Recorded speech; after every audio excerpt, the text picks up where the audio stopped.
వారు వ్యక్తి అభినయ సాహిత్య విమర్శకుడుగా వారు నిలబడ్డట్టుగా మనకి తెలుస్తున్నది.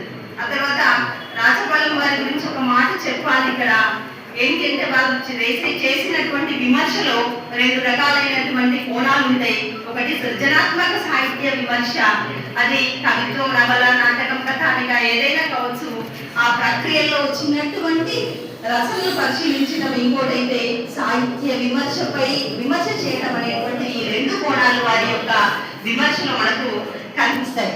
వారు విమర్శ నేపథ్యంలో వేసినటువంటి 7 పుస్తకాలు మనం పరిశీలించినట్లయితే అందులో కనిపించేటువంటి కోణాలు ఇవే ఉంటాయి. అయితే విమర్శ అభ్యుదయం చదివిన తర్వాత నేను అర్థం చేసుకున్నటువంటి దానిలో అందులో ఇలా పేర్కొన్నటువంటి వాళ్ళలో ముఖ్యమైన వారిగా, అంటే ఒక 50-60 ఏళ్ళుగా పనిచేస్తున్నారు ఇందులో అనుకున్నటువంటి వాళ్ళలో ఎస్వి గారు, కాత్యాయని నారాయణ గారి గురించి ఒక నిమిషం మాట్లాడాలి. అంటే నాకు ఒక కవిత్వాన్ని ఎప్పుడు ఇక్కడ నిలబడ్డారంటే వారి కవిత్వాన్ని తప్పకుండా కోట్ చేస్తారు. నేను కూడా ఒక మాట వారిలోకి వెళ్లే ముందు చెప్పాలనుకుంటున్నాను. జీవితం కవిత్వం అంతా అందమైంది, కవిత్వం జీవితం అంతా విస్తృతమైంది, క్షణం విశ్రమిస్తే ఒక యుగం వెనుకబడిపోతాం అని అలా నేను దాదాపుగా 1992-93 నుండి వారిని చూస్తున్నాను. అప్పటి నుండి కూడా క్షణం విశ్రమిస్తే ఒక యుగం వెనుకబడిపోతాం అనేటువంటిది మనకు అనిపిస్తుంది. ఇప్పుడు నన్ను పరిగెత్తిస్తున్నారంటే దానికి కూడా కారణం వారే. ఇలా ఈ కోట్ నాకు చేయాలనిపించింది వారి సాహిత్య విమర్శలోకి వెళ్లే ముందు. వారు ఆలోచన తెలంగాణ సాయుధ పోరాట సాహిత్యం, తెలంగాణ విమోచనోద్యమ సాహిత్యం, దృక్పథాలు, సత్యానుశీలనం ఇలా అనేక అభ్యుదయ విమర్శ గ్రంథాలు వారు వెలువరించి ఉన్నారు. నేను ఇంతసేపు చెప్తున్నటువంటి వాళ్ళు ఒక్కొక్కసారి ఒక విమర్శలో నుంచి ఇంకొక విమర్శలోకి వెళ్ళేటువంటి పరిస్థితి ఉంటుంది. కానీ నేను మాట్లాడినటువంటి వాళ్ళందరూ, లేకపోతే అభ్యుదయ సాహిత్య విమర్శ చేసినటువంటి వాళ్ళందరూ కూడా కేవలం ఒకే కోణంలో చేసిన వాళ్ళుగా నాకు అనిపించింది. రాసినటువంటి ప్రతి రచన కావచ్చు, చేసినటువంటి ప్రతి విమర్శకులు కానీ మిగిలిపోయినటువంటి వాళ్ళుగా నాకు ఈ అభ్యుదయ సాహిత్య విమర్శను అధ్యయనం చేసినప్పుడు అనిపించింది. అయితే ఇంకా 1955లో అరసం అభ్యుదయం సాహిత్యం చచ్చిపోయిందని విమర్శలు చేసిన వారు ఉన్నారు 1955లో. కానీ లేదు ఆ రెండు నిలబడే ఉన్నాయి, ఇవి పాయలుగా ఎక్కడ చీలలేదు అని చెప్పేసి చాలా బలంగా ప్రతిపాదనలు చేసి దాన్నే పట్టుకొని ఉన్నటువంటి వారిగా మనం ఆచార్య ఎస్వి సత్యనారాయణ గారిని చూస్తాము. తర్వాత ఒక దగ్గర ఒక మాట అంటారు, ఇక్కడ ఎల్లూరు సుధాకర్ సార్ని మనం గుర్తు చేసుకోవాలి. వారు ఒక మాట అంటారు, ఏంటి అని అంటే ఎస్వి సార్ మాట్లాడేటప్పుడు కానివ్వండి, నీ నోటికి ధాటికి ఎవడారు సత్తి, ఎవరైనా ఎదురొస్తే ఎరుపెక్కే కత్తి అని అంటారు ఒక చోట. ఆ సెంటెన్స్ చదివిన తర్వాతనే నేను ఎర్ర జాకెట్ వేసుకొచ్చిన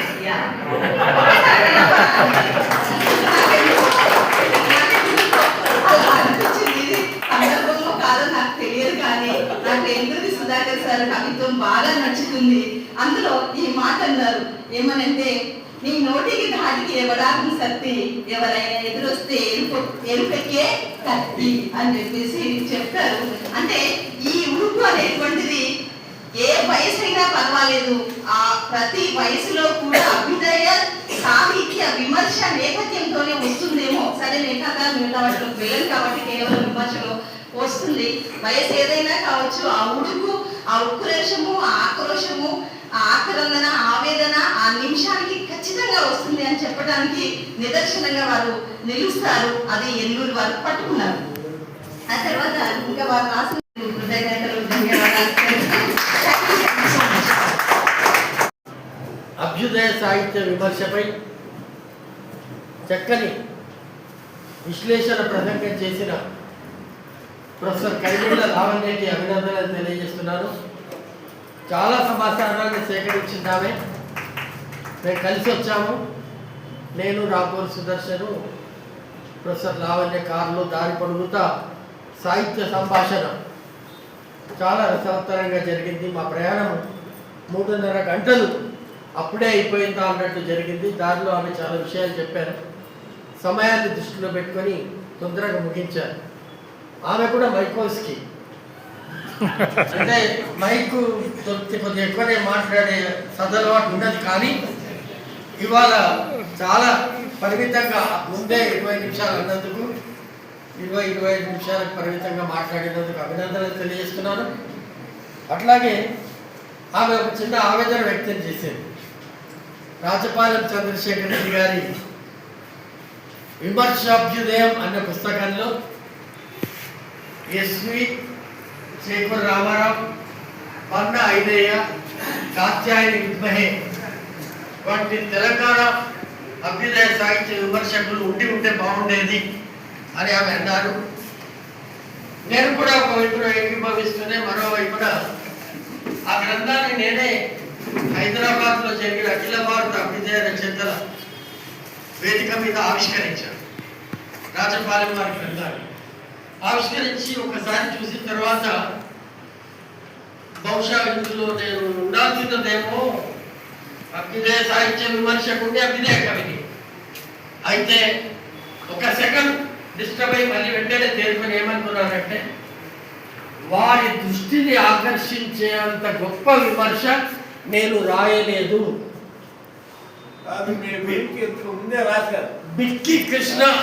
బిక్కి కృష్ణ కంటే కూడా తక్కువ అభ్యుదయ విమర్శ చేసిన వారిలో నేను ఉన్నందుకు మళ్ళీ ఇంకా బాగా రాయాలి, ముందు చాలా కృషి చేయాలి అనే పునరుత్తేజము పొందారు. అందుకే ఏమి కంగారులేదమ్మా, పెట్టుకుంటే రాశాడు వారు. కానీ ఈ పుస్తకం వేరు, సాహిత్య వ్యాసాల పుస్తకాలు వేరు. విమర్శాభ్యుదయం స్పెసిఫిక్ అభ్యుదయ రచయితల విమర్శపై ఈ పుస్తకంలో లేని లోటుని అధిగమించడానికి నేను ఇంకా ఎక్కువ కష్టపడతానని చెప్తున్నాను.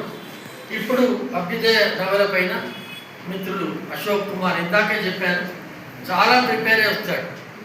ఒకసారి అయితే ఏదో పుస్తకావిష్కరణకి వెలుపుల నారాయణ పుస్తకావిష్కరణకి 2 బ్యాగులు వేసుకొని వచ్చాడు రవీంద్రభారతికి. నేను సభాధ్యక్షుడిని, భయపడ్డాను. వాయంలో ఈ 2 బ్యాగులు ఉన్నాయి, కానీ మరి ఎట్లా 15 గంటల్లోనే మాట్లాడాలి, 20 నిమిషాల్లోనే అంటే మీరేం భయపడకండి, బ్యాగులు ఉంటాయి కానీ నేను 15 గంటే మాట్లాడతానని మాటించి ముగించాడు.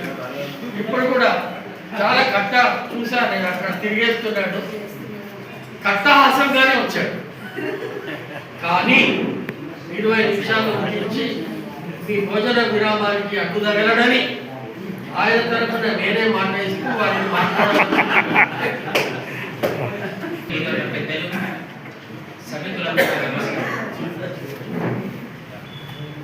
ముందు నేను అభ్యుదయ సాహిత్యం అంటే ఏంటి, అభ్యుదయ నవల అంటే ఏంటో కొంత వివరిస్తాను.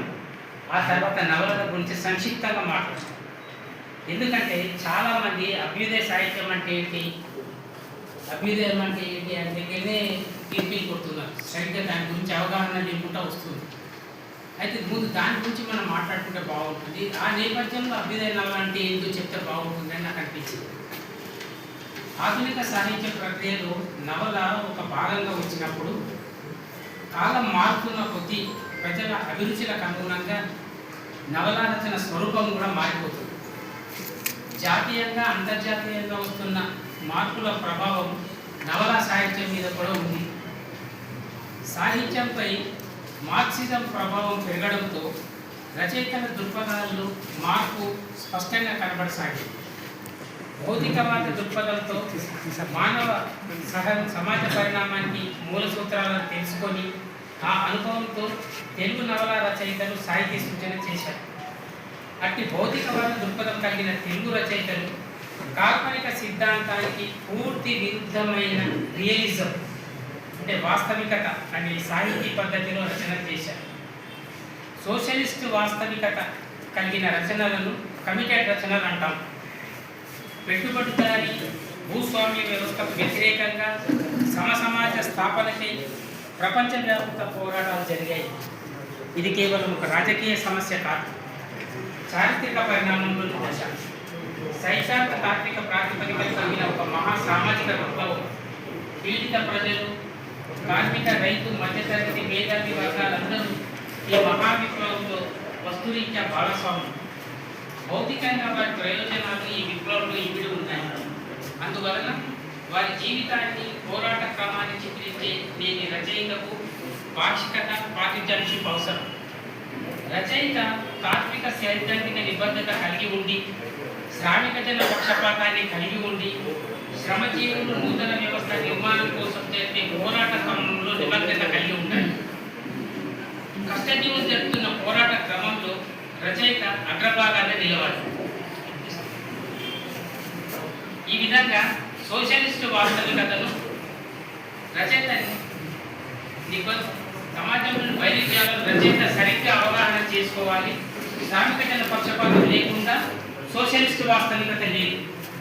నేటి తెలుగు నవలా రచయితలు సమాజంలో వివిధ రంగాలలో మార్పులను, ప్రత్యేకించి సాహితీ రంగంలో వస్తున్న మార్పులను స్పష్టంగా పరిశీలించి అట్టి మార్పుల యొక్క పరిణామ క్రమాన్ని ఒక స్పష్టమైన అవగాహనతో రాయాలి. నేటి సాహిత్యం పైన మార్క్సిస్ట్ ప్రభావం ప్రధాన అంశం కనుక రచయితలు మార్క్సిజం దృక్పథంతో ఉండే చారిత్రక భౌతికవాద దృక్పథంతో సాహితీ పరిణామ చరిత్రను సాహిత్యానికి అవసరమైన ముడి పదార్థంగా సంఘటనాత్మక సామాజిక జీవిత క్రమాన్ని అధ్యయనం చేయాల్సిన అవసరం ఉంది. ఇదంతా విన్న తర్వాత కూడా ఏమైనా ఒక్క ముక్కలు చెప్పండి అభ్యుదయం అంటే, అభ్యుదయ సాహిత్యం అంటే ఏంటంటే మనకి చెప్పుకోవచ్చు. ఉన్నదానికంటే మరింత మెరుగైన మార్పును ఆశించడమే అభ్యుదయం. ఉన్నత భావాలతో ప్రగతిశీల కార్యాచరణను ప్రబోధించేదే అభ్యుదయ సాహిత్యం. వాటిని ఎలా గుర్తించాలంటే ప్రత్యేక రాష్ట్ర ఉద్యమాలు, తెలంగాణ విముక్తి, వర్గ సంఘర్షణ, విప్లవ ప్రబోధం, యుద్ధ విముఖత, శాంతి కాముకత, సమసమాజ నిర్మాణం మొదలైనవి అభ్యుదయ సాహిత్య లక్షణాలు. నవలా సాహిత్యంలో రాజకీయ ఉద్యమాల ప్రభావం ఫలితంగా వచ్చిన వాటిలో తెలంగాణ రైతాంగ సాయుధ పోరాటంపై వచ్చిన నవలల గురించి ముందుగా చెప్పుకోవాల్సి ఉంది. అయితే తెలంగాణ నవలల గురించి ఎస్ సత్యనారాయణ గారు విపులంగా మాట్లాడిన తర్వాత నేను దాన్ని పెద్దగా చెప్పను. అయితే భారతదేశంలోనే అపూర్వమైన రైతాంగ సాయుధ పోరాటం 1946 నుంచి 51 వరకు సాగింది. ఈ పోరాటాన్ని చిత్రీకరిస్తూ పోరాట క్రమంలో ఒలిముంట శివరామకృష్ణ మృత్యుంజయం రాశాడు, లక్ష్మీకాంత మోహన్ సింహ గర్జన రాశాడు. తర్వాత నవలలన్నీ పోరాట విరమణ అనంతరం వచ్చినాయి. తెలంగాణ చూస్తే వట్టికోట ఆల్వార్ స్వామి మొదట ప్రజల మంచి రాశాడు 1955. తర్వాత గంగు నవల వచ్చింది. అంటే తెలంగాణ నుంచి వచ్చిన మొట్టమొదటి తెలంగాణ సాయుధ పోరాట నవల ప్రజల మంచిగా ఇప్పటి వరకు చిత్రితమవుతూ వచ్చింది. అయితే 1953లోని తెలంగాణ పోరాట యోధుల పేరిట ఎస్ఎం నాగం రాసిన ఒక నవల ఇటీవల కాలంలో వెలుగులోకి వచ్చింది.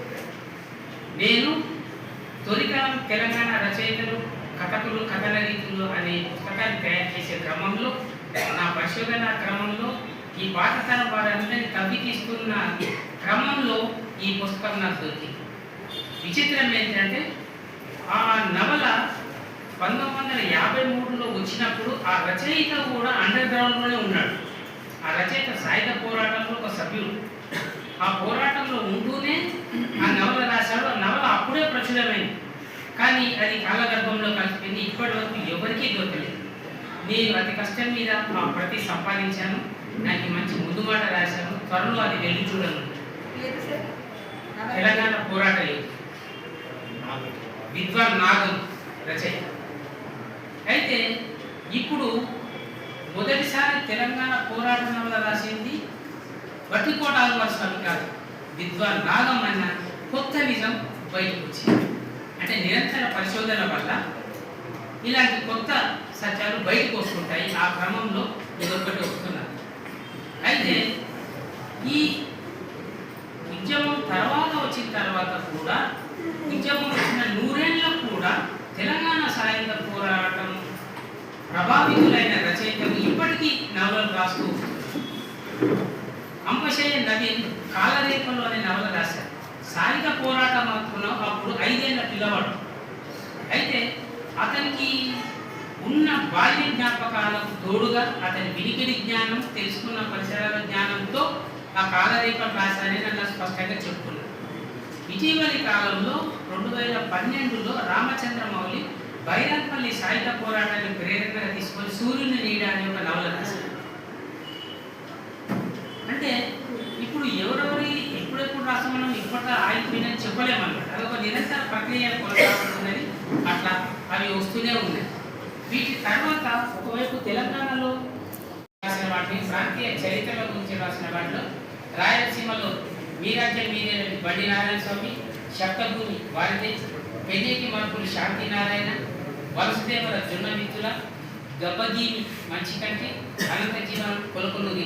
ఇవన్నీ కూడా ఈ ప్రాంతీయ చరిత్రను, సంస్కృతిని మొత్తంగా చర్చిస్తాయి. ఒక పీరియడ్ని తీసుకొని ఉత్తరాంధ్రకు సంబంధించిన కోస్తాకు సంబంధించిన జీవన స్రవంతి, తెలంగాణకు సంబంధించిన బతుకు పుస్తకం, నల్లూరు రుక్మిణి ఒండ్రుమట్టి, ప్రతికి అశోక్ కుమార్ దాడి, బతుకు సమరం ఎంపీ తిరుపతిరావు, ఇవన్నీ కూడా ప్రాంతీయ చరిత్రను చిత్రీకరిస్తూ అది సంవత్సర కాలంలో ఒక పీరియడ్, అంటే ఒక 50 ఏళ్ల కాలంలో, 100 ఏళ్ల కాలంలో వచ్చిన పరిస్థితులను, ఆ అభివృద్ధిని పూర్తిగా చిత్రీకరిస్తూ చెప్పారు.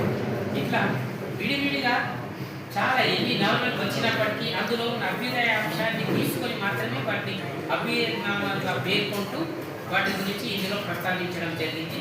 ఇది వ్యాస రూపంలో వచ్చినప్పుడు డీటెయిల్గా చదువుకోవచ్చు. నేను చాలా సంక్షిప్తంగా మాట్లాడాను. Thank you.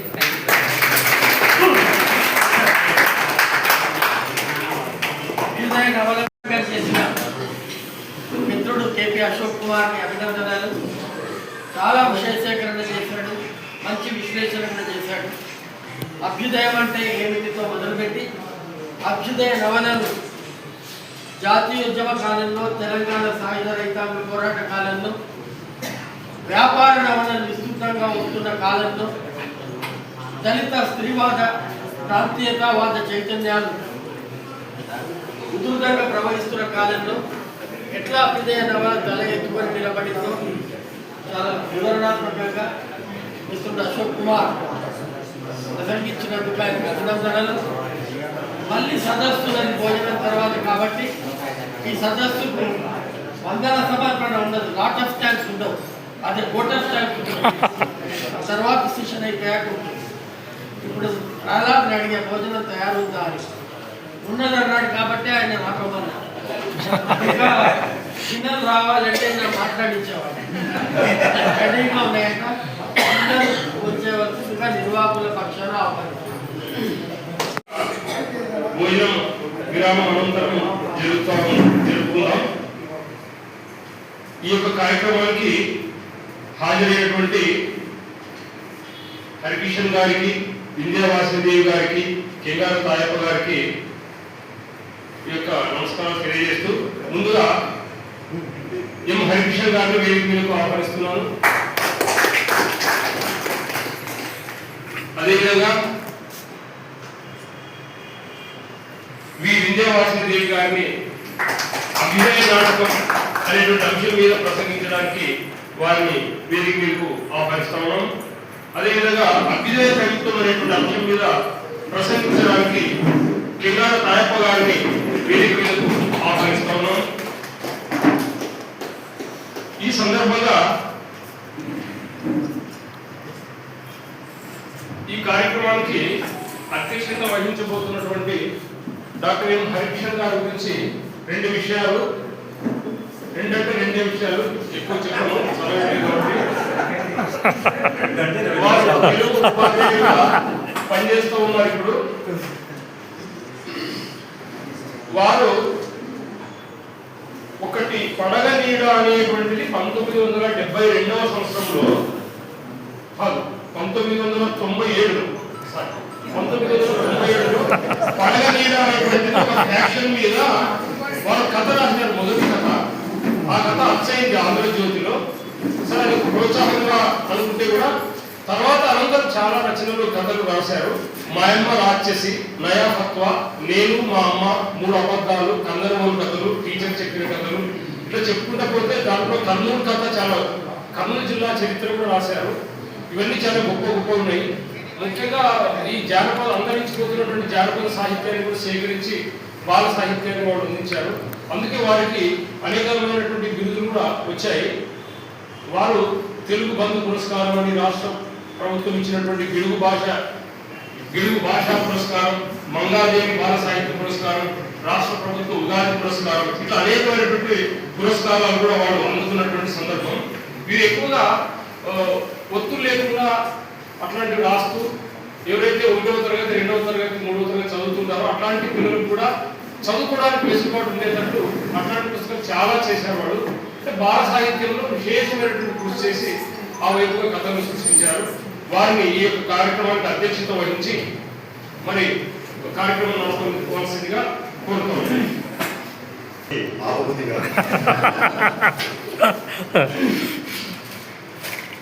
ఇంతవరకు 100 ఉపన్యాసాలు ఇచ్చి వ్యాసాలు రచించినటువంటి అనుభవజ్ఞుల యొక్క ఉపన్యాసాలు పూర్తయి మేమంతా కూడా ఇప్పుడిప్పుడే అడుగులేస్తూ వారి అడుగుజాడలో నడుస్తూ వారి పుస్తకాలు చూస్తూ వారి పుస్తకాల నుంచి మాకు కావాల్సిన మేరకు సేకరిస్తూ ఉపన్యాసాలు ఇస్తున్నటువంటి కొత్త వాళ్ళం మేము. కాబట్టి మా ఉపన్యాసాలను ఆ ఉపన్యాసాలతో పోల్చి చూడగలి. కాబట్టి నేను అధ్యక్షుడు అయినప్పటికీ మొదట మన వింధ్యావాసిని దేవి గారిని మొదట ఉపన్యాసం ఇవ్వాల్సిందిగా వారిని ఆహ్వానిస్తూ వారి గురించి మాట చెప్పిన తర్వాత రావాల్సిందిగా కోరుతూ ఉన్నాను. 1924లో జన్మించిన వింధ్యావాసిని దేవి గారు ప్రస్తుతం మన ప్రభుత్వ డిగ్రీ కళాశాల మెన్స్లో తెలుగు శాఖ అధ్యక్షులుగా వారు ఉద్యోగం చేస్తూ ఉన్నారు.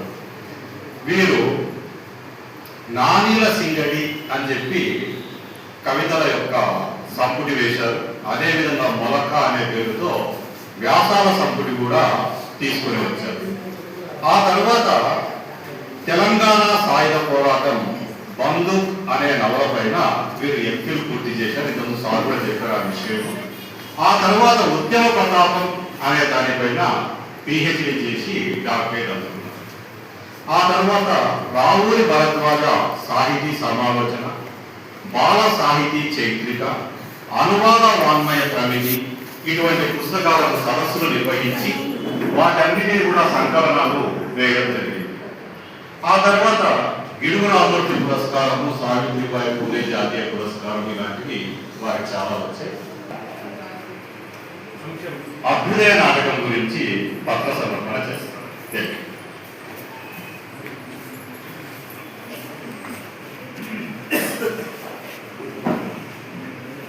అందరికీ నమస్కారం.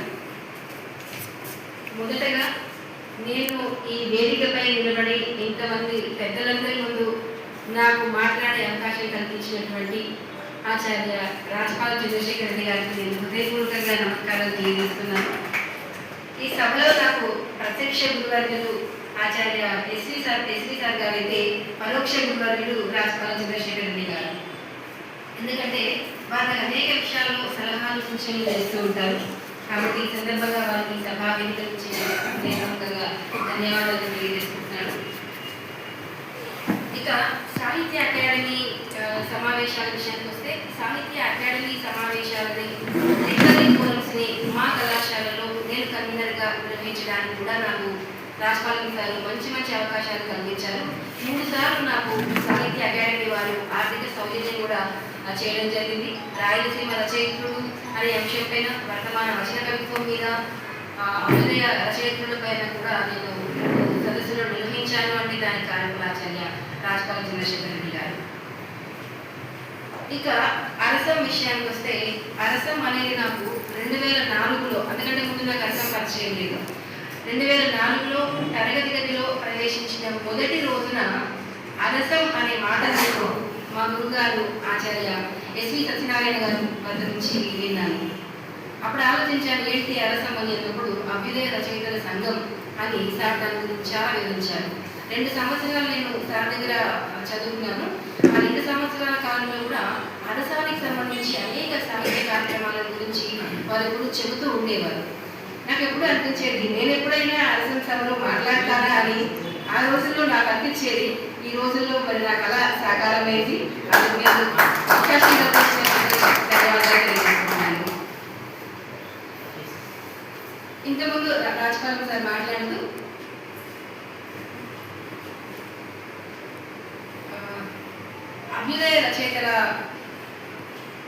అభ్యుదయ సాహిత్యంలో స్త్రీ అనే అంశం మీద పరిశోధన చేస్తే బాగుంటుంది. ఆ అమ్మాయి నాకు మంచి సూచనలు వారు ఇచ్చారు. ఖచ్చితంగా నేను ప్రయత్నిస్తాను సూచనని. ఇక రాజపాలెం సార్ గారు నాకు ఒక 3 సంవత్సరాల క్రితం ఒక మంచి అంశాన్ని సూచించారు. 21వ శతాబ్ది మహిళా సాహిత్యం సమాలోచన అని చెప్పి సాహిత్య అకాడమీ వాళ్ళకి మీరు ప్రపోజల్ పంపించండమ్మా, వాళ్ళు శాంక్షన్ చేస్తారు, మంచి సదస్సు అవుతుంది, మీరు నిర్వహించండి అన్నారు. అయితే అప్పుడు పంపించాను, బట్ ఎందుకో వాళ్ళు శాంక్షన్ చేయలేకపోయారు. ఇప్పుడు అదే అంశం మీద మళ్ళీ వారి గైడెన్స్లోనే నేను అంతర్జాతీయ సదస్సును నిర్వహించబోతున్నాను. ఇందుకు కూడా నేను రాజపాలెం సార్ గారికి వేదిక నుంచి ప్రత్యేకంగా ధన్యవాదాలు తెలియజేసుకుంటున్నాను. ఇకపోతే ఇంతకుముందు ఈ సభలో ఉన్నటువంటి పెద్దలు, నేను అందరినీ మొదటిసారి చూస్తున్నాను, వల్లూరి శివప్రసాద్ గారికి, అదేవిధంగా పెనుకొండ లక్ష్మీనారాయణ సార్ గారు, వీరి గురించి అనేక పుస్తకాలు చదివి ఉన్నాను, కానీ వారిని ప్రత్యక్షంగా నేను ఇప్పుడే చూస్తున్నాను. తర్వాత కొత్తపల్లి సత్యనారాయణ గారు, కేపీ అశోక్ కుమార్ గారు, వీరి సమీక్ష చదువుతూ ఉంటారు రెగ్యులర్గా, కానీ వారిని చూడడం ఇదే మొదటిసారి. అదేవిధంగా రాబోలు సుదర్శనం గారు, వీరందరికీ ఇంకా సభలో ఎందరో పెద్దలు, ఆత్మీయులు, మిత్రులు ఉన్నారు. వీరందరికీ కూడా నేను హృదయపూర్వకంగా ధన్యవాదాలను, నమస్కారాలను తెలియజేసుకుంటూ ఉన్నాను. ఇంతకుముందు రాజపాలెం సార్ కీలక ఉపన్యాసంలో మాట్లాడుతూ నా అంశము అభ్యుదయ నాటకం గురించి నేను ప్రసంగించాల్సింది. అయితే ఇంతకుముందు వారు మాట్లాడుతూ 500కు పైగా, నాకు అన్ని నాటకాలు కాదు కదా, అందులో 4వ వంతు నాటకాలలో లభ్యం కాలేదు. కాబట్టి నేను ఖాళీ పురాణ న్యాయంగా మాత్రమే ఈ అంశాన్ని గురించి మాట్లాడే ప్రయత్నం చేస్తాను. ఇంతమంది పెద్దలు ఉన్నటువంటి సభలో ప్రసంగిస్తున్నాను, ఏమైనా తప్పులు మాట్లాడితే పెద్దలు మరిస్తారని ఆశిస్తూ నా ప్రసంగాన్ని మాట్లాడతాను. అభ్యుదయ నాటకం తెలుగు సాహిత్యంలో పాశ్చాత్య సాహిత్య ప్రభావంతో ఆవిర్భవించినటువంటి ఆధునిక సాహిత్య ప్రక్రియ నాటకం. అయితే ఇతర ఆధునిక సాహిత్య ప్రక్రియలైన కథ, నవల, వచన కవిత్వంతో పోల్చుకుంటే నాటక ప్రక్రియనే సమాజానికి కాస్త ఎక్కువ చేరువైంది అని చెప్పవచ్చు. ఎందుకంటే నాటకం దృశ్యీకరింపబడి పండిత పామర జనరంజకంగా నిలిచింది. నిరక్షరాస్యులను సైతం అలరించిన దృశ్యకావ్యము నాటకం. ఆధునిక సాంకేతిక మాధ్యమాలు ఏ కాలంలో నాటకమే ప్రజల ప్రధాన వినోద సాధనంగా రూపొందింది. అయితే ఈనాటి అధునాతన మాధ్యమాల నేపథ్యంలో ఆ ప్రభావానికి లోనై అలనాటి నాటకం తన ప్రభావాన్ని కొంత మేరకు కోల్పోయిన మాట వాస్తవమే అయినప్పటికీ ఒకనాటి ప్రజల కళల దృశ్యం నాటకం అని చెప్పవచ్చు. అభ్యుదయ నాటకాలు సామాజిక సమస్యలను ఇతివృత్తంగా గ్రహించి స్పష్టమైన సామాజిక నైతిక సందేశాలను అందిస్తాయి. నాటకం అంటే ఒక కళారూపం అని మాత్రమే కాకుండా ప్రజల్లో చైతన్యము, ప్రతిఘటన, బాధ్యతలను తీసుకొచ్చేందుకు ప్రయత్నించాలి అభ్యుదయ నాటకాలు. అంతేకాకుండా సమాజ నిర్మాణంలో ఉన్నటువంటి లోపాలను సైతం ప్రతిఘటనాత్మక విలువను కలిగించాయి అభ్యుదయ నాటకాలు. ఇక అభ్యుదయ నాటకాలలో సంఘ సంస్కరణ, మూఢ విశ్వాసాల నిరసన, దేశభక్తి, హేతువాద దృష్టికోణంతో నాటకాలు రాసిన రచయితలు క్రమంగా ఆర్థిక అసమానతలు, కుల నిర్మూలన, భూస్వామ్య వ్యవస్థను వ్యతిరేకించడము, న్యాయ పోలీస్ వ్యవస్థల లోపాలు, నిరుద్యోగ సమస్య, బాల్య వివాహాలు, వరకట్నము, అవినీతి నిర్మూలన, వేశ్యావృత్తి నిర్మూలన, మద్యపాన నిర్మూలన, రైతుల జీవితం, ఇలా అనేక అంశాలను ఇతివృత్తాలుగా చేసుకొని సమాజాభ్యుదయమే లక్ష్యంగా నాటకాలు రచించారు అభ్యుదయ నాటకకర్తలు. అభ్యుదయ దృక్పథంతో నాటకాలు రాసినటువంటి నాటక రచయితల్లో ప్రథమ గణ్యులు బెల్లంకొండ రామదాస్ గారు. వారు సమాజ సంక్షేమ దృష్టితో వర్గ పోరాటాలను, స్త్రీల సమస్యలను, గ్రామ రాజకీయాలను ప్రతిబింబిస్తూ అనేక నాటకాలను రాశారు. వారు రాసిన నాటకాలలో అతిథి, ఆకాశరామన్న, మాస్టార్జీ, పునర్జన్మ, ఈ రోజున నా గీతం మొదలైనవి అభ్యుదయ స్పృహతో వెలువరించినటువంటి నాటకాలు. 1953లో వీరు రాసిన తొలి నాటకం అతిథి. ఈ నాటకాన్ని గురించి ఆకుల మల్లేశ్వరరావు గారు ఒక వ్యాసం రాశారు. అభ్యుదయ నాటకానికి అండ, బెల్లం కొండ అనే శీర్షికతో వారు వ్యాసాన్ని వెలువరించారు. ఆ వ్యాసంలో వారు ఇలా పేర్కొంటారు: గ్రామ రాజకీయ వ్యవస్థలో అధికారానికి, అంతస్తుకు ప్రతినిధులైన వారికి, వారి చేత అణగదొక్కబడుతున్న వారికి, పీడిత వర్గాలకి మధ్య జరిగిన సంఘర్షణను ఆ నాటక ఇతివృత్తంగా తీసుకున్నారు. సంఘర్షణ సమాజాన్ని ప్రగతిశీలం చేస్తుంది. సంఘ చైతన్యం వ్యక్తి మార్పిడి అయ్యే దశలో వ్యక్తి శక్తికి పర్యాయపదంగా, వ్యక్తికి బహువచనంగా నిలబడగలుగుతారు అంటారు. ఈ నాటకంలో ఆనాటి గ్రామీణ జీవన స్థితిగతులను చిత్రించింది, అనగారిన వర్గాల అనుభవాలను సమగ్రంగా చిత్రించింది, సమాజాభివృద్ధిని కోరుకునే కొంతమంది ప్రగతిశీల వాదులను సమాజంలోని రాజకీయ నాయకులు పెద్ద మనుషులుగా చలామణి అవుతూ ఎంత కిరాతకంగా హింసిస్తారో ఈ నాటకంలో మనకు వారు వెలకొండ రామదాస్ గారు చూపించడం కనిపిస్తుంది. ఎలా హింసించేవారో చెబుతూ ఎం రామచంద్రారెడ్డి రాబందులు నాటక రాశారు. అందరూ భూస్వాములే అయితే మరి భూమిని దున్నేవారెవరు అని అన్న భూస్వాముల వాదనను ఖండిస్తూ బీదల రక్తాన్ని మధువుగా తాగుతూ మండే కడుపులతో, ఎండిన బతుకులతో చెలగాటమాడే మీ దౌర్జన్యం ఇంకా చెల్లదని వాదించే పేదల ఆకలి కేకలకు రచయిత ఈ నాటకలో సమగ్రంగా చిత్రించారు. కడప జిల్లాకు చెందిన ఆరవేటి శ్రీనివాసులు సమాజ పునరుజ్జీవాన్ని ఆశిస్తూ రథచక్రాలు అనే నాటికను 1980లో రాయడం జరిగింది. దోపిడీదారులను పతనం చేయడానికి రథచక్రాలు వస్తున్నాయంటూ పేద పెద్ద వారి మధ్య జరిగే వర్గ యుద్ధాన్ని ఈ నాటకంలో చిత్రించారు. కులమతాల వంటి సంకుచిత భావాల వల్ల కాకుండా ప్రేమ, అహింస వంటి మంచి భావాల ద్వారానే మనిషి ఉన్నతులుగా మారతాడు అని చెప్పేటువంటి నాటకం ఇది. ఇతర వివాహాలను వ్యతిరేకించడం గమనించవచ్చు. ఈ నాటకం వల్ల రాఘవ యొక్క అభ్యుదయ దృక్పథానికి నిదర్శనంగా కనబడుతుంది. అలాగే వి ఖండేరావు రాసిన స్త్రీ విద్యా నాటకం స్త్రీ విద్యాభ్యాసానికి మద్దతు తెలుపుతూ స్త్రీ విద్య ఆవశ్యకతను నిరూపిస్తుంది. ఈ నాటకం 1926లో వెలువడింది. విద్యావంతురాలైన స్త్రీ కుటుంబ ప్రగతికే కాకుండా సమాజ అభ్యుదయానికి సైతం తోడ్పడగలని చెప్పి స్త్రీలకు విద్యావకాశాలు కల్పించాల్సిన అనివార్యత ఉంది అని వ్యక్తం చేస్తారు రచయిత. బాల్య వివాహాలు మహిళల ప్రగతిని అడ్డుకుంటున్నాయి అన్న సత్యాన్ని కూడా ఈ నాటకంలో తెలియపరిచారు రచయిత. సోదరుల అభ్యుదయ దృక్పథానికి ఈ నాటకం ఒక నిదర్శనంగా నిలుస్తుంది. ఈ నాటకం ముందు మాటలో ప్రచురణకర్తలు చెప్పినటువంటి వాక్యాన్ని గమనిస్తే స్త్రీ పురుషుల మధ్య ప్రజాస్వామిక సంబంధాలు ఉండాలని ఆకాంక్షించారు. భార్యాభర్తల మధ్యన యజమాని బానిస అన్న సంబంధం ఉండరాదని భావించారు. ఈ ఇద్దరి నడుమ స్నేహం పరిగణించాలని కోరుకున్నారు. భర్త అంటే భరించేవాడు అనే భావనని తిరస్కరించారు. భార్య అంటే మగవారి అవసరాలు తీర్చే యంత్రంగా చూడడం సరికాదన్నారు. వారి ఆలోచనల పరిణతిని ప్రతిఫలించే నాటకమే మధు సంసారం.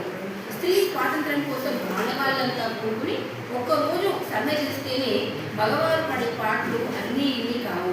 వంటింటి పని మొదలుకొని పిల్లల బాధ్యతల వరకు అన్నింటినీ భుజం మీద వేసుకుని ఓర్పుగా కుటుంబాన్ని చక్కదిద్దే మహిళల ప్రాధాన్యతను ఈ నాటకంలో వ్యక్తం చేశారు.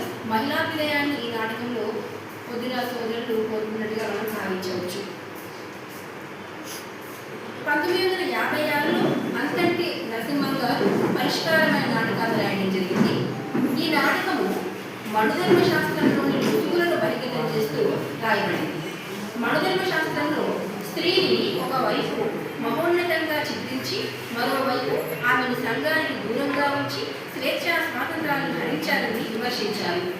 శూద్రుడిని సంఘం నుండి వెలివేసి స్వతంత్రత లేని పరిస్థితి కల్పించాలని, ఆ రోజుల్లో వేదమంత్రం విన్న శూద్రుడి చెవులను సీసం కరిగించి పోయమన్నారని, ఇదంతా కూడా మనిషి కల్పించుకున్నదేనని మనుధర్మ శాస్త్రంలో చెప్పిన బంధ వ్యవస్థను ఈ నాటకంలో ఖండించారు.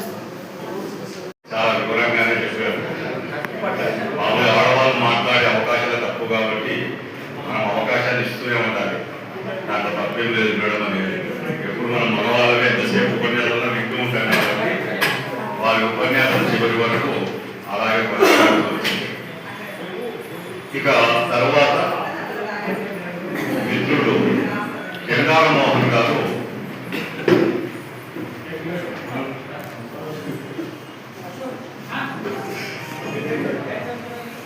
అభ్యుదయ కవిత్వం మీద వారు తమ పత్ర సమర్పణ చేస్తారు. 1976లో ఆత్మకూరులో జన్మించినటువంటి జంగాల మోహన్ ఆంధ్రభూమి దినపత్రికలో చాలా కాలం జర్నలిస్ట్గా పనిచేశారు. వీరు విన్యాసం కవితా సంపుటి, కవన సేద్యం, సముద్రమంతా అనే కవిత సంపుటాలు కూడా వేయడం జరిగింది. నిప్పుల వాన, దళిత కథల సంకలనానికి సంపాదకత్వం కూడా వహించారు. సాహితీ శ్రవంతికి రాష్ట్ర అధ్యక్షుడిగా రాష్ట్రమంతా తిరుగుతూ సాహితీ శ్రవంతిని పటిష్టం చేస్తూ ఉన్నారు. గిడుగు రామమూర్తి పంతులు భాషా పురస్కారాన్ని కూడా అందుకున్నారు. ఇప్పుడు ప్రస్తుతం కృష్ణగిరి మండలం తొగర్చేడు జిల్లా పరిషత్ హై స్కూల్లో తెలుగు ఉపాధ్యాయుడిగా పనిచేస్తూ ఉన్నారు. వారిని అభ్యుదయ కవిత్వం మీద పత్ర సమర్పణ చేయవలసిందిగా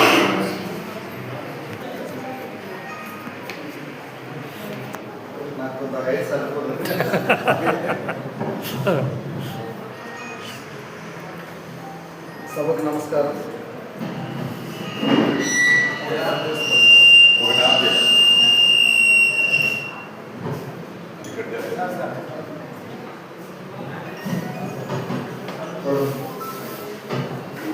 సభకు నమస్కారం.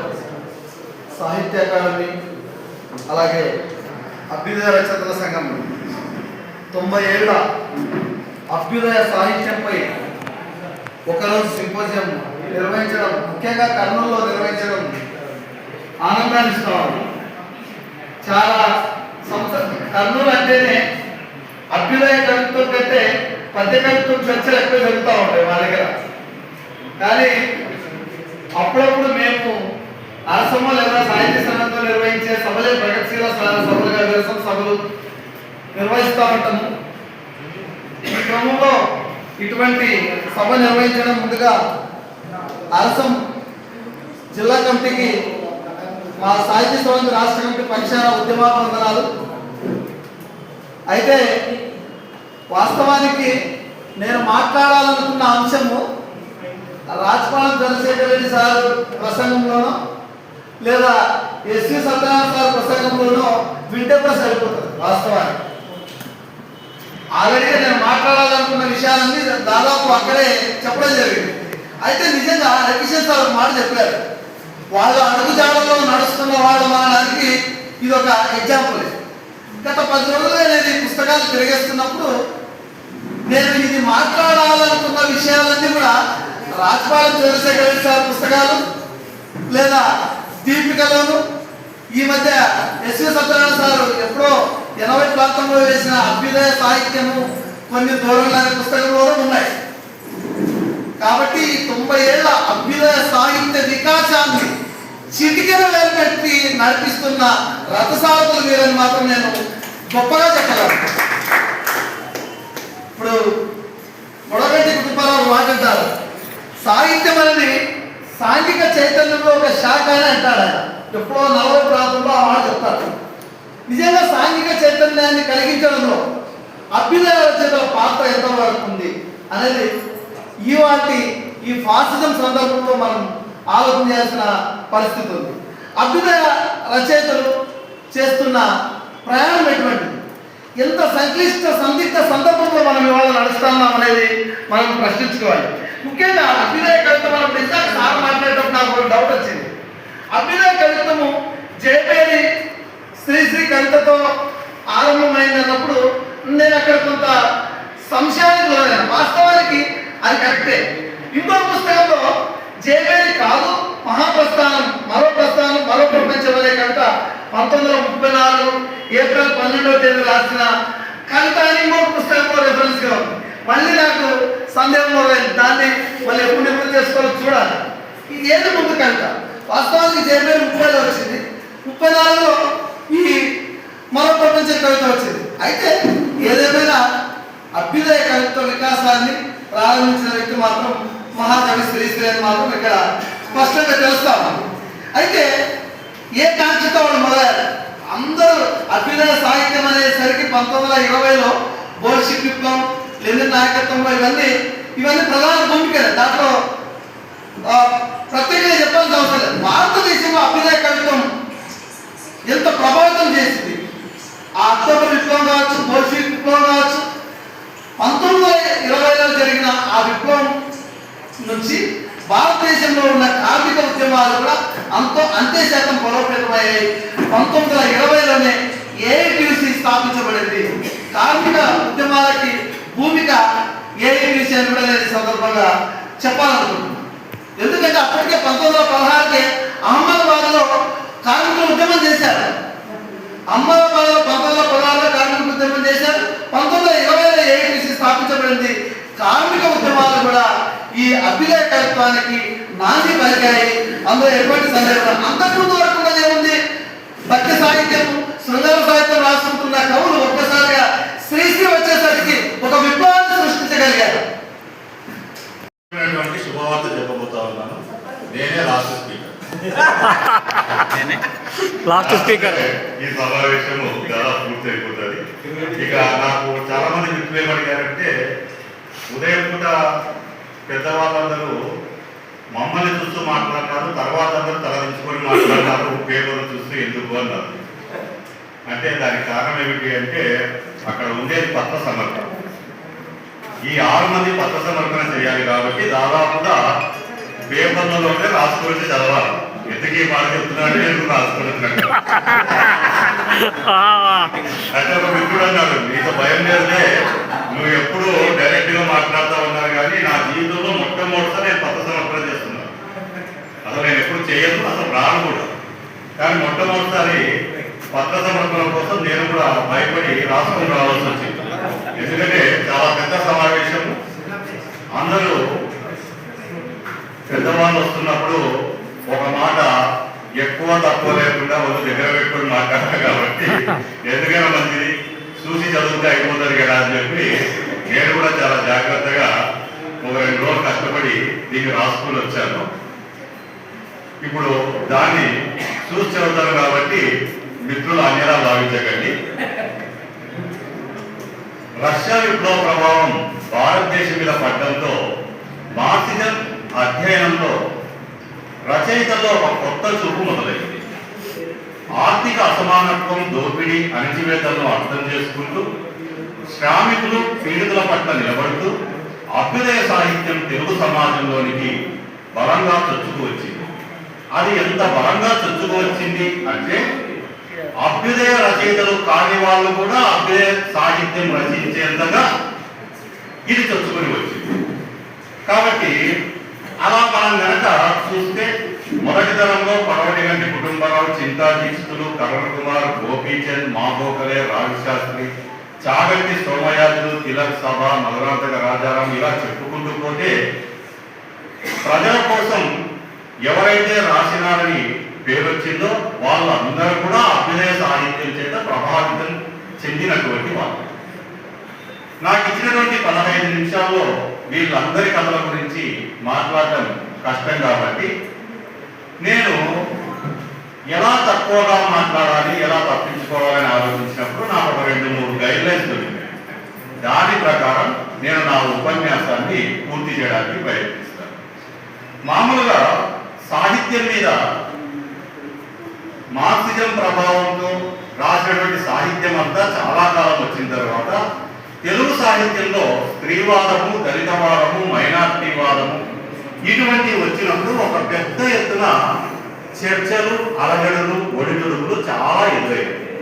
అటువంటి సమయంలో అరసంలో ఉన్నటువంటి కథకులు ఎలా ప్రతిస్పందించారు, వాటి పట్ల వాళ్ళు ఎలా ఆహ్వానించారు, ఏం చెప్పారు అనేది కనుక చెప్పగలిగితే అరసం పురోగామి పథంలో ఉందా లేదా నాకు అర్థమైపోతుంది. అలా అని చెప్పి మళ్ళీ అందరి కథలు ఎత్తుకుంటే అది కూడా కష్టమే. కాబట్టి కేవలం రాయలసీమలో ఉన్నటువంటి ఒక నలుగురు కథకులు ఎన్నుకుంటే ఆ నలుగురు కథకులు కూడా మన అరసం వాళ్ళే అయితే మిగతా వాళ్ళు స్పందించడానికి అరసం వాళ్ళు సరిగ్గా స్పందించారా లేదా అని కనుక చూసుకుంటే అరసం సరైన లైన్లో పోతుందా లేదా అనేది అందరికీ అర్థమైపోతుంది. అలా నేను వెతుక్కుంటున్నప్పుడు మొదట స్త్రీవాదం గురించి ఆలోచిస్తే 1980లో ప్రారంభమైన స్త్రీవాదం 1990లో ఉధృతంగా బలపడింది. స్త్రీలు చైతన్యవంతులై తమ బాధల్ని, గాథల్ని స్వయంగా తామే వ్యక్తం చేయడం మొదలుపెట్టారు. తరతరాలుగా స్త్రీలపై అమలవుతున్న లైంగిక హింసను, దానికి కారణమైన పితృస్వామ్య భావజాలాన్ని తీవ్రంగా ప్రశ్నించారు. పురుషులు కలలో కూడా ఊహించడానికి ఇష్టపడని అనేక విషయాలు స్త్రీవాదంలో మనకు చోటు చేసుకున్నాయి. స్త్రీవాదానికి చెందిన భావజాలం ప్రత్యక్షంగానో పరోక్షంగానో తెలుగు సాహిత్యంపై తన ప్రభావాన్ని చూపించింది. అనేక మంది రచయితలు అంతవరకు స్త్రీల గురించి ఏమీ రాయని వాళ్ళు, లేదా కథనంలో స్త్రీల పాత్రలు పెట్టినప్పటికీ స్త్రీలే ప్రధానంగా కథలు రాయని వాళ్ళు కూడా సవరించుకొని స్త్రీలకు సంబంధించిన వస్తువులను, ఇతివృత్తాలను తీసుకొని కథలుగా రాయడం అనేది మొదలైపోతూ ఉంది. ఆ విధంగా మనం గనక చూస్తూ ఉంటే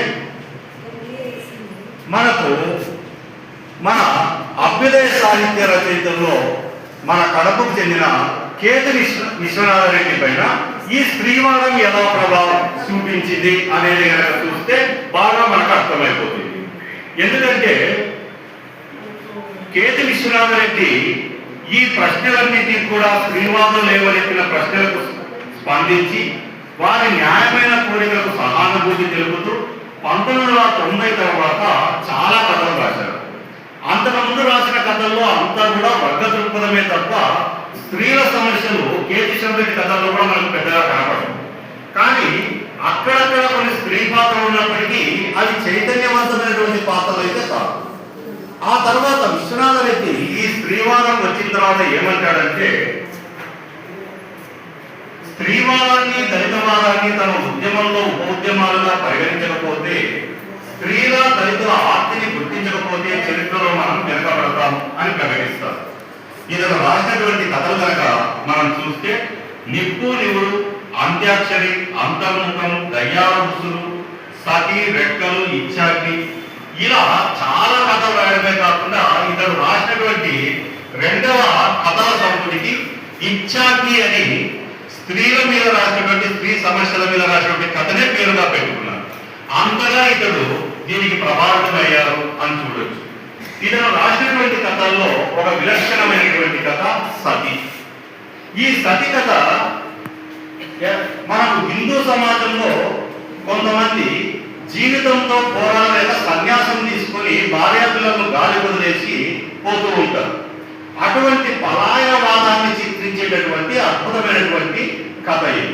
వివాహం అనేది స్త్రీ పురుషులు కలిసి జీవితాంతం కొనసాగాలని చేసుకునేటటువంటి ఒక ఒప్పందం అది. కానీ ఈ కథలో ఆ పాత్ర భార్యను, కూతురును, తల్లిని అందరినీ వదిలేసి సన్యాసం తీసుకుంటాడు. సన్యాసం ఎందుకు తీసుకుంటాడు? భగవంతుని మీద ప్రేమతోనూ ముక్తిని సాధించడానికో కాదు. అలా ఎందుకు అంటే వ్యాపారంలో మోసపోయి, నష్టపోయి, ఆస్తినంతా పోగొట్టుకొని జీవితంలో ధైర్యంగా పోరాడలేక సన్యాసాన్ని తీసుకొని పారిపోతాడు. మరి కుటుంబ బాధ్యత అంతా ఎవరి మీద పడుతుంది? అతడు పారిపోయినంత మాత్రాన తల్లి పారిపోదు. ఆమె తన పిల్లల బాధ్యతనే కాకుండా తన భర్త యొక్క అమ్మ బాధ్యత కూడా తీసుకుంటారు. అలా తీసుకొని జీవితాన్ని గట్టెక్కించడం కోసం ఆమె ఎంతగానో కష్టపడుతూ ఉంటారు. ఈ సన్యాసంలో పోయిన ఆయన కొంతకాలం నుంచి తన ఊరికి వస్తాడు. మామూలు సన్యాసి కనబడితే మనం మామూలుగా ఉన్న పూలకంతో ఊగిపోయి దేవుడికి పూజలు చేస్తూ ఉంటాం. కాబట్టి అతి త్వరగా పేరు ప్రఖ్యాతులు వచ్చేస్తాయి. ఆయన కొండ మీద ఒక ఇల్లు కట్టుకుని హాయిగా ఉంటాడు. ఆఖరికి తన ఆశ్రమం కోసము ఊర్లో ఉన్న తన ఇల్లు కూడా అమ్మేస్తాడు. అమ్మేసి ఆ డబ్బులు కూడా తీసుకొచ్చి ఇక్కడ పెడతాడు. ఆ ఇంట్లో పిల్ల బిడ్డలు ఉన్న సంగతి కూడా పట్టించుకోడు. అప్పుడు ఆమె దాన్ని తట్టుకోలేక మొత్తం పెద్ద ఎత్తున భజన జరుగుతూ అందరూ ఆయనను పూజిస్తూ పూజిస్తూ ఉంటే ఆ మధ్యలోకి చొచ్చుకుని వచ్చి అందరి కళ్ళ ముందే తన తాళి చెంది తన చేతులకు ఉన్నటువంటి గాజులు పగలగొట్టి మొగాడుకున్న పొట్టు తుడిచి తాళిని విసిరి వారి మొహాలను కొట్టేసి నీది ఒక బతికేనా అని అక్కడి నుంచి వెళ్ళిపోతాడు. ఇంత చైతన్యవంతమైనటువంటి అంటే పెళ్ళాం బిడ్డలు గాలి వదిలేసి వెళ్ళిపోయినటువంటి వాళ్ళ మీద ఒక అద్భుతమైనటువంటి తిరుగుబాటును ఈ కథ చిత్రిస్తారు. ఈ కథ చూస్తే మనకు ఇప్పుడు జరుగుతున్న విషయాలే కాదు, ఇక మనం పూర్వకాలం వరకు అట్లా వెళ్ళిపోతే అనేక మందిని మనం దేవుళ్ళుగా పూజిస్తున్న ఇప్పుడు అనేక మంది కూడా అట్లా పెళ్ళాలను రాజ్యాల్లో వదిలేసి వెళ్ళిపోయినటువంటి వాళ్ళు.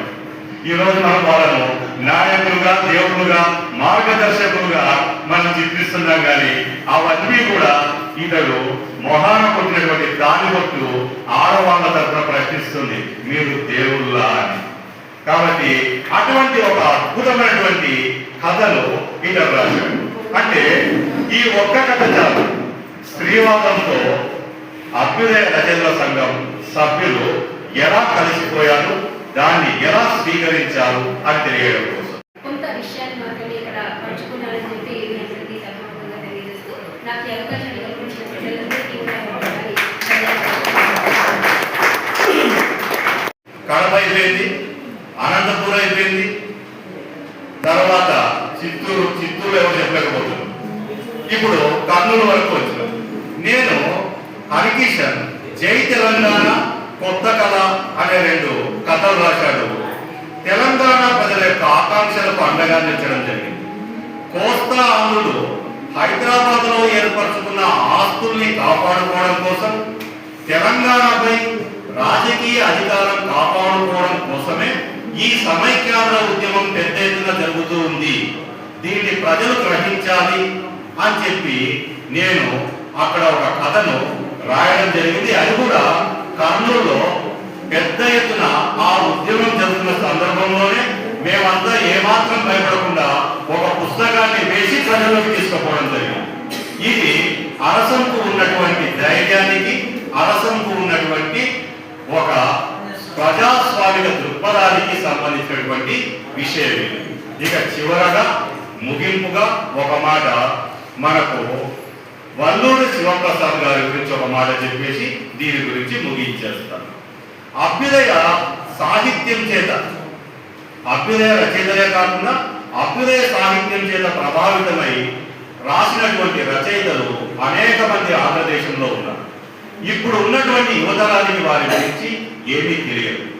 అటువంటి సందర్భంలో ఇప్పుడు ఉన్నటువంటి యువతరానికి వాళ్ళందరినీ పరిచయం చేయడం కోసం వల్లూరి శివప్రసాద్ గారు ఇప్పటి తరానికి అభ్యర్థులను కథాశ్రవంతి అనే పేరుతో దాదాపు 60-70 మంది కథా రచయితల గురించి చిన్న చిన్న పుస్తకాలు, ఒక్కరి గురించి 10 కథలు తీసుకొని చిన్న చిన్న పుస్తకాలతో ఇప్పటి జనరేషన్ కోసము పుస్తకాలుగా తీసుకురావడం ఇది చాలా గొప్ప విషయం. ఎందుకంటే కేవలం సంస్థ సభ్యులతో ఆగిపోలేదు.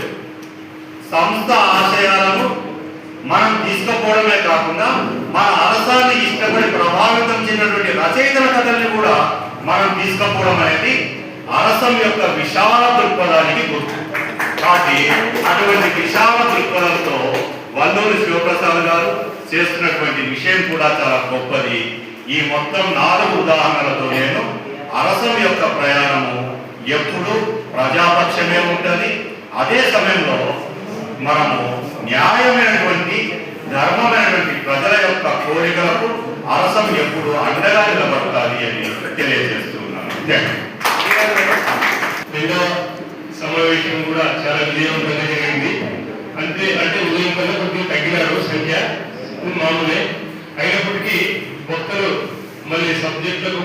మరి పరిమితమై దానికి సంబంధించిన వివరాలను పూర్తిగా సమీక్షించుకుని వాళ్ళు ఇక్కడ సబ్మిషన్ చేశారు, సమర్పణ చేశారు. చాలా ప్రయోజనాత్మకంగా వాళ్ళు ఉపన్యాసాన్ని అందించినందుకు ప్రత్యేకంగా వింధ్యవాసిని మేడం గారికి, అదేవిధంగా మరి గిల్లా లోకల్ గారికి, డాక్టర్ హరికిషన్ గారికి, అభ్యుదయ రచన సంఘం తరఫున హృదయపూర్వకమైన ధన్యవాదాలు తెలియజేస్తున్నాను. ముందు కూడా మీ సహకారాన్ని ఈ విధంగానే ప్రోత్సాహాన్ని ఆశిస్తున్నాము మీ నుండి. మీకు అందరికీ ధన్యవాదాలు సార్. ఇప్పుడు కార్యక్రమం ముగింపు ఉంది. అంతకు ముందు మరి అరసం జిల్లా శాఖ కానీ నగర శాఖ కానీ ఒకటి అనుకున్నాను.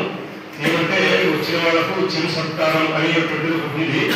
మన దాంట్లో అరసంలో లేదని చెప్పి పెద్దలు రాజకీయ గారు చెప్తుంటారు. అయినప్పటికీ మా యొక్క అభిమానాన్ని మన్నించి ఈసారికి మాకు చిన్న గారి సేవ దండాకాలం ఉంటుంది. దయచేసి మా అభిమానాన్ని మన్నించి రావాల్సిందిగా కోరుతున్నాము. ముందుగా జాతీయ అధ్యక్షులు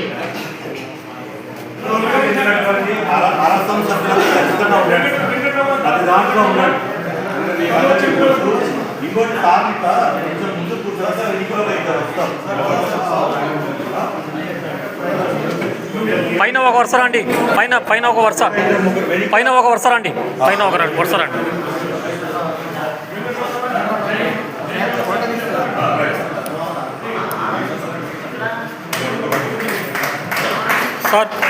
sir Chandrasekhar sir,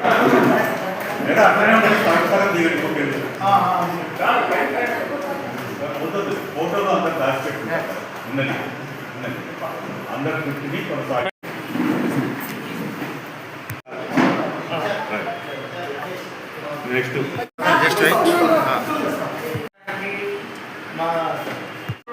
madam ready.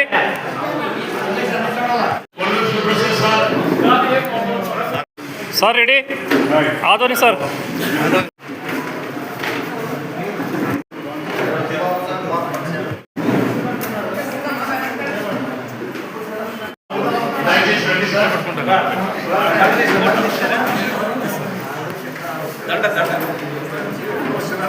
Sir madam ready madam. Next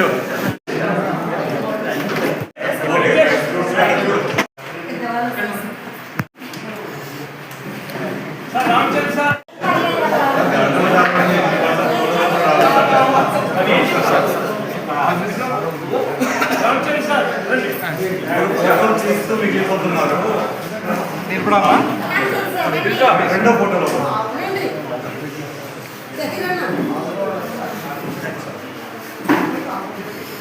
sir ready sir.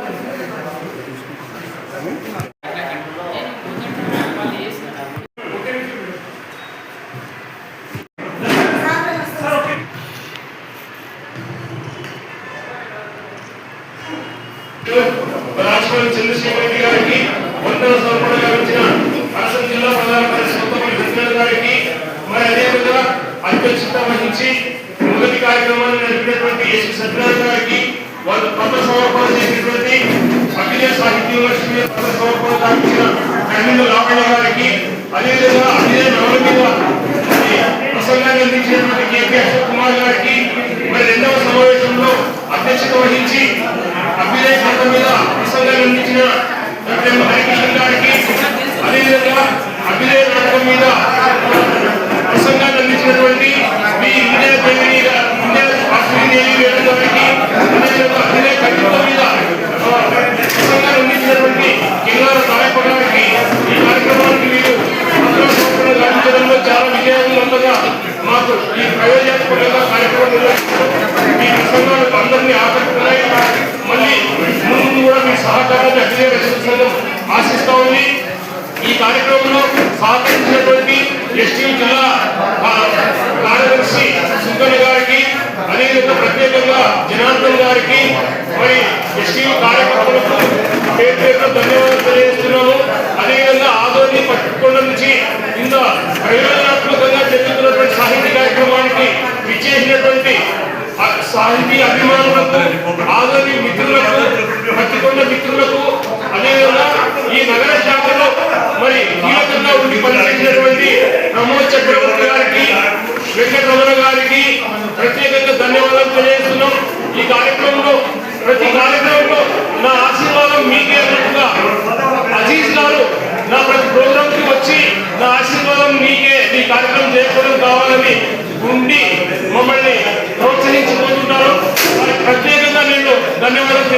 Sheikh Zaheer Ahmed.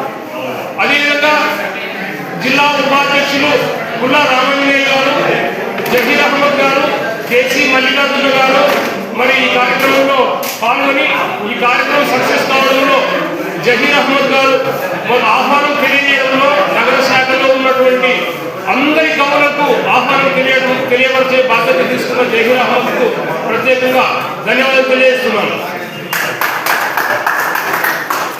ఈ యొక్క కార్యక్రమంలో మనకు అన్ని సాహిత్య కార్యక్రమాలు మనదే కాదు, ఎవరి సాహిత్య కార్యక్రమం చేసినా అభిమానంగా పోయి సుల్తాన్ ఖాన్ గారు ఫోటోస్ తీయడము, ప్రెస్ అందించడం ఇవన్నీ చేస్తున్నారు. సుల్తాన్ ఖాన్ గారికి అభ్యుదయ రైతుల సంఘం జిల్లా శాఖ మరి ప్రత్యేకంగా ధన్యవాదాలు తెలియజేస్తూ ఉంది. ప్రతి కార్యక్రమం సక్సెస్ చేసినందుకు సుల్తాన్ ఖాన్ గారికి ధన్యవాదాలు.